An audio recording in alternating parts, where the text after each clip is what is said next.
Bismillahirrahmanirrahim. Assalamualaikum warahmatullahi wabarakatuh. Alhamdulillah, summa alhamdulillah, salatu wassalamu ala rasulillah amma ba'du. Syukur kehadirat Allah Subhanahu wa taala atas nikmat yang diberikan kepada kita. Salawat kepada Rasulullah sallallahu alaihi wasallam. Allahumma shalli alaihi. Pada sesi sederhana ini kami akan berbagi kepada kita semua terkait dengan bagaimana kita menyusun latar belakang masalah dalam penelitian tindakan kelas. Ya, setelah kita berhasil mengidentifikasi masalah dalam form yang sederhana, kita mengidentifikasi tindakan, lalu bagaimana indikator keberhasilannya, maka tentunya kita akan menyusun bagaimana latar belakang masalah dari modal identifikasi masalah yang sudah kita temukan dalam rencana penelitian tindakan kelas. Nah, dalam merumuskan masalah atau dalam bab 1 biasanya dalam latar belakang pendahuluan itu terdiri atas bagian latar belakang masalah, kemudian identifikasi masalah, ada batasan masalah, lalu kemudian rumusan masalah, dan terakhir adalah tujuan dan manfaat penelitian. Ini struktur dalam pendahuluan, tapi nanti akan berbeda dan variannya di berbagai perguruan tinggi. Tapi umumnya bagian ini yang penting untuk disampaikan. Nah, dalam menyusun latar belakang masalah, pola yang digunakan itu cukup beragam. Ada yang menggunakan pola induktif dan ada yang melakukan pola deduktif. Jadi pola deduktif itu adalah pola yang dimana masalah dimulai dari hal-hal yang sifatnya umum. Misalnya ketika kita bicara masalah pendidikan, berarti masalah pendidikan secara global seperti apa, kemudian nasional seperti apa, lalu di tingkat lokal, bahkan di level sekolah dan kelas, karena ini pada level penelitian tindakan kelas, kita harus sampaikan. Jadi tata urutannya adalah dari umum ke khusus. Sebaliknya, pola induktif, kita langsung menyampaikan apa problem pembelajaran di kelas, lalu kemudian apakah problem ini berkaitan dengan problem secara umum, secara nasional, bahkan global, itu pola induktif.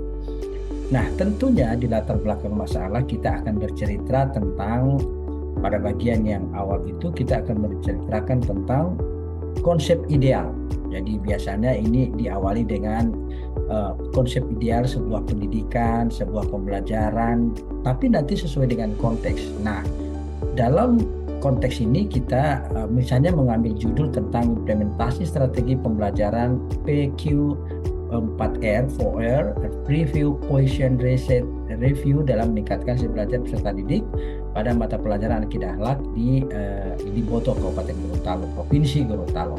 Nah, ini konsep idealnya kita sampaikan seperti apa nanti idealnya sebuah pembelajaran yang berkualitas. Tentunya karena ada ciri khas yang melekat pada institusi pendidikan Islam, ada beberapa kaitan literatur Al-Quran dan hadis yang penting, terutama juga regulasi yang terkait dengan tema yang sementara kita olah, yang sementara kita buat latar belakang masalahnya. Tentunya kita harus menyampaikan faktanya. Nah, fakta itu bisa dalam tingkat global, lalu lokal, lalu masuk ke tingkat kelas. Kalau misalnya ini kelas 10, berarti apa problem mendasar yang terjadi di kelas 10, terutama untuk bagian pembelajaran akidah akhlak. Tentunya latar belakang masalah yang disampaikan itu harus disertai dengan data dan realitas yang objektif, terutama yang spesifik. Nah, di struktur latar belakang masalah pada bagian pendahuluan seperti itu kita bisa lakukan, dan itu pilihan. Anda menggunakan fakta dan narasi yang deskripsi yang sifatnya umum ke khusus, atau langsung masuk pada problem khusus kemudian kita akan kaitkan dalam problem yang secara umum. Kita bisa melihat bagian-bagian ini misalnya dalam latar belakang masalah ini kita bisa melihat ada pengantar yang sifatnya umum, lalu juga ada konsep dasein, ada harapan ideal. Harapan ideal sebuah pembelajaran itu seperti apa. Nah, di latar belakang masalah ini kita bisa temukan dalam beberapa paragraf. Jadi konsep ideal, pembelajaran akidah akhlak itu seperti apa, guru profesional seperti apa. Ini dalam narasi, dalam paragraf latar belakang masalah kita bisa temukan. Kita bisa menemukan ini bagian-bagian ini yang kita sering temukan. Pengantar umum, harapannya bagaimana, kemudian konsep ideal kalau kita bicara tentang profesionalisme guru misalnya, pembelajaran misalnya, itu yang perlu diutarakan di latar belakang masalah. Nah, ini tentunya kita juga bicara tentang deskripsi ini, kita harus mengemukakan dasein dengan dasolin. Dasolinnya tentunya berkaitan dengan kenyataan. Jadi ada harapan mestinya kualitas pembelajaran itu harus lebih baik, diajarkan dengan penuh inovatif dan menggairahkan peserta didik. Namun faktanya bagaimana? Nah, ketika menghadirkan fakta ini tentunya tidak hanya sekedar menuduh tuduhan tanpa data dan fakta. Sebaiknya data-data spesifik yang berkaitan dengan problem pembelajaran terkait dengan topik tertentu misalnya akan lebih baik. Itu akan sangat membantu untuk kita sampaikan dalam latar belakang masalah, agar latar belakang masalah ini betul-betul memiliki argumen yang kuat dan data dan fakta yang cukup meyakinkan. Itu yang penting dalam latar belakang masalah. Mengapa? Soal, lalu ada apa? Itu semestinya jawaban-jawaban yang perlu dihadirkan dalam narasi, dalam deskripsi latar belakang masalah. Nah, kemudian kita akan bergerak setelah masalah itu kita deskripsikan, kita masuk ke bagian identifikasi masalah. Tentunya kita sudah bercerita banyak di narasi deskripsi latar belakang masalah sebelumnya. Nah, pada bagian ini, identifikasi masalah, kita akan mencoba mengidentifikasi masalah pembelajaran yang terkait dengan tema yang sementara kita geluti dan sementara kita akan teliti. Silakan identifikasi sebanyak mungkin, terutama yang berkaitan dengan konteks penelitian tindakan kelas. Ya, karena ketika kita berhasil melakukan identifikasi masalah, kita akan membatasinya. Jadi, bagaimana mungkin kita bisa membatasi masalah kalau kita tidak berhasil mengidentifikasi masalah dengan baik? Jadi silakan diidentifikasi beragam masalah yang terkait dengan pembelajaran atau topik yang sementara kita lakukan. Tentunya dalam konteks penelitian tindakan kelas, karena tidak semua masalah di kelas itu adalah masalah penelitian tindakan kelas, ada spesifikasinya. Maka kemudian kita melakukan pembatasan masalah. Ya, pembatasan masalah tentunya menjadi prioritas kita. Apa kira-kira dari identifikasi masalah yang telah kita identifikasi berdasarkan narasi dan deskripsi sebelumnya, kita kemudian melakukan batasan masalah. Dari pembatasan masalah itu, kita akan mudah merumuskan masalah.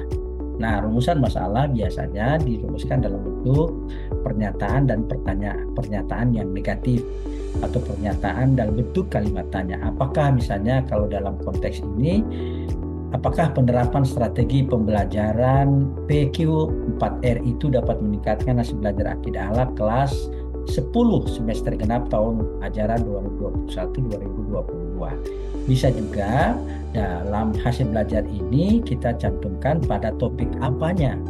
Tapi ingat, penelitian tindakan kelas juga tidak baik misalnya penelitiannya dalam konteks topik yang sangat sempit. Nah, kalau demikian kita bisa menyiasatinya hasil belajar mapel akidah akhlak. Tidak bisa juga terlalu luas karena mapel akidah akhlak itu topiknya cukup banyak. Nah, jadi ketika mengangkat topik penelitian tindakan kelas, lihatlah topik yang memungkinkan untuk dilakukan beberapa kali pertemuan supaya mekanisme siklus dalam penelitian tindakan kelas bisa kita penuhi dengan baik. Jadi setelah kita mengidentifikasi masalah, kemudian kita merumuskan batasan masalah, lalu kita merumuskan masalah. Akan lebih mudah kita melakukan rumusan masalah jika kita sudah membatasinya dengan baik. Batasan masalah tentunya tidak akan kita capai bila kita tidak berhasil melakukan identifikasi masalah secara jelas. Dan seterusnya, identifikasi masalah ini juga tidak akan kita temukan dengan baik apabila deskripsi masalahnya tidak didasarkan atas fakta dan data yang ada di lapangan. Itu yang penting dalam latar belakang masalah.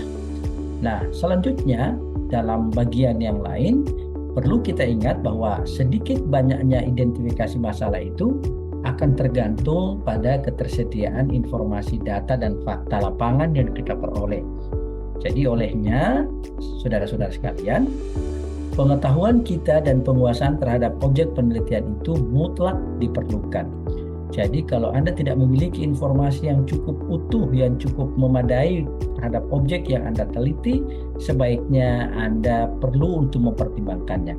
Sebab itu akan tidak baik dalam pelaksanaan penelitian nanti. Akan Anda mengalami kesulitan yang cukup berarti untuk itu. Nah, kemudian pada bagian yang berikut ada tujuan penelitian. Nah, tujuan penelitian kita bisa merumuskan secara mandiri, misalnya memahami apa tentunya sesuai dengan objek penelitian kita. Lalu kita rumuskan manfaatnya, manfaat bagi peserta didik, bagi guru, bagi sekolah, dan terutama bagi peneliti. Ya, apakah manfaatnya seperti apa?